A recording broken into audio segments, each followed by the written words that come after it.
The number one question that I get asked for people that are looking to go into the nursing profession is, should I do LPN or go straight into my RN degree? And I will tell you guys, that is not just a one size fits all answer. It literally takes a lot of thinking behind what you want to do and what your goals is. And today we will talk about the difference between LPN/LVNs and RNs.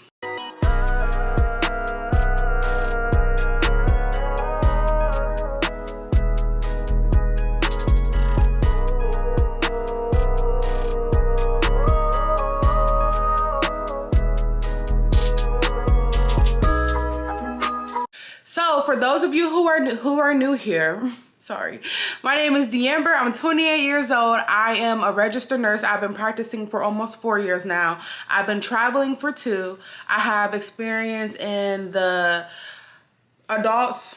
I have experience in pediatrics, medical oncology, and then I just recently switched over to the PACU, which I am thoroughly enjoying. Before we get started, make sure you guys like, share, comment, and subscribe to the YouTube channel. I do appreciate all the engagement that I do get on my channel. It really keeps me going, and I love educating you guys and giving you guys information that may not be super easy to find all the time. So, like I stated earlier, choosing between RN and LPN is not a one size fit all. Your LPNs or your licensed practical nurse / your licensed vocational nurses are just one step below your registered nurses. I treat everybody the same because some LPNs may even have more knowledge than I do as an RN, but I will say the schooling does look a little different. So for educational purposes, if you want to become an LPN, the programs are normally 12 months to about 18 months roughly. And when you're finished, you will get your certificate or your diploma. The LPN programs don't dive deep into like critical thinking as much as the RN programs. Your assessments, and then they don't dive deep into the pathophysiology. So it kind of limits what you can do as an LPN on the floor. Versus your RN programs dive into those things. They dive into the patho, the assessments, the critical thinking, and those aspects of nursing. Now, there's 3 ways that you can obtain your registered nurse degree. You can do straight out of like high school and get your associate's nursing. That takes 2 years. Or you can get your bachelor's in nursing. That takes 4 years. Or you can do what I did and do an ABSN program. And that stands for Accelerated Bachelor's of Science in Nursing. So for that last one, for that ABSN program, you have to previously have a degree from a 4-year university. So you have to previously have a bachelor's before you can even be qualified for an ABSN program. And most ABSN programs are between 12 to 16 months. So it's a very accelerated like time track, and you're learning things very quickly. So if speed is your priority and you want to hurry up and just get into the nursing field, the LPN is probably a really good option, and the schooling doesn't cost that much. Or if you want to take things slower and just knock everything out at once, the RN degree is probably your better bet. Everybody's favorite topic, salary. Okay, let's talk salary differences. So obviously RNs do get paid more than LPNs, but I've seen and I've heard people talk about LPNs and make really good money at the same time. I'll give you guys an example. When I started my nursing career, I worked alongside a couple of LPNs, and they told me they were making about, I think she said it was between $25 an hour. It wasn't more than that. And she was working bedside right along besides me. She was taking 6 patients just like I was taking 6 patients, and was only getting paid $25 an hour. So that kind of right there lets you know, like, okay, they get paid, but they don't get paid as much. And obviously, because they're not getting paid as much, their overtime rates won't be what a RN's overtime rate will be. Also, they don't have as many opportunities to travel as nurses or as a nurse. Like, the travel nursing industry really looks for those registered nurses. Not saying that LPNs can't.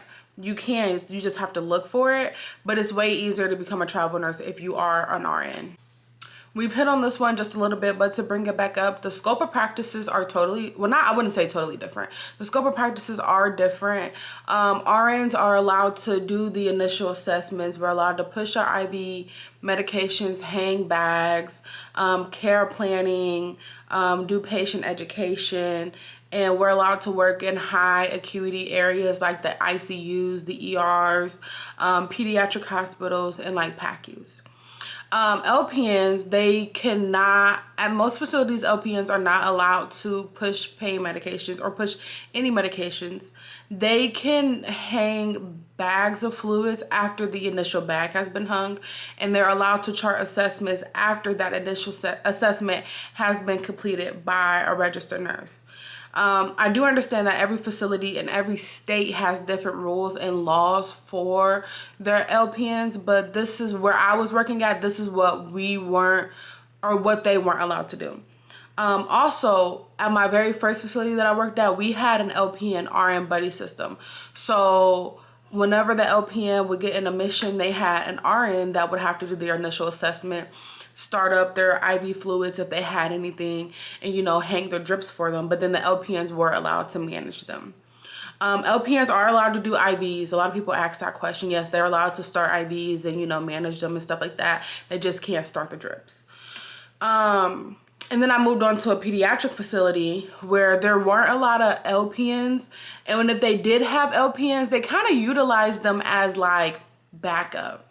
So like I had an LPN that I worked with, and she would have my same patients. So we were assigned the same exact patients, and like I kind of was just watching over her, which I was like, it's a little weird because she was really good at her job. And I'm like, I really don't need to like watch over her, but I totally understand too, because it's like we're dealing with kids at the same time. So it really just depends on where you decide to go and that facility's rules and laws and, you know, policies. But a lot of the times when you get into the hospital, most of the time LPNs do operate by themselves with the help of an RN. And then I know a lot of LPNs, they also do long-term care facilities because they thrive really well there as well.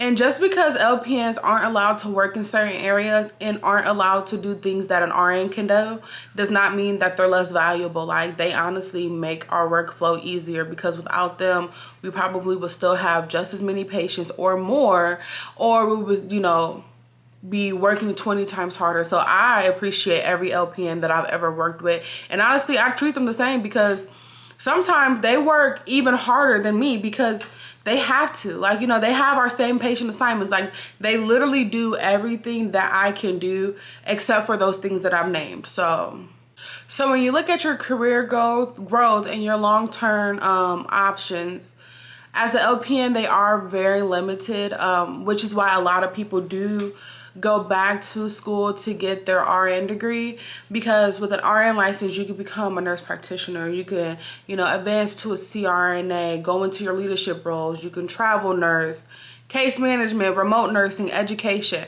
Like, once you get that RN license, so many doors open up as far as what is available and how you will like literally work. LPNs, like I said, do have the opportunity to grow. They just would have to go back to school to get that RN license. And a lot of the times, a lot of LPNs that I do work with, they do an LPN bridge to an RN program, which takes them 1 year. For if they just want their associates, it'll only take them 1 year.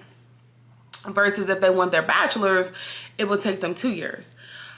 I will say a lot of facilities that I have worked at do kind of prefer nurses to have their bachelor's, but they give them a time frame.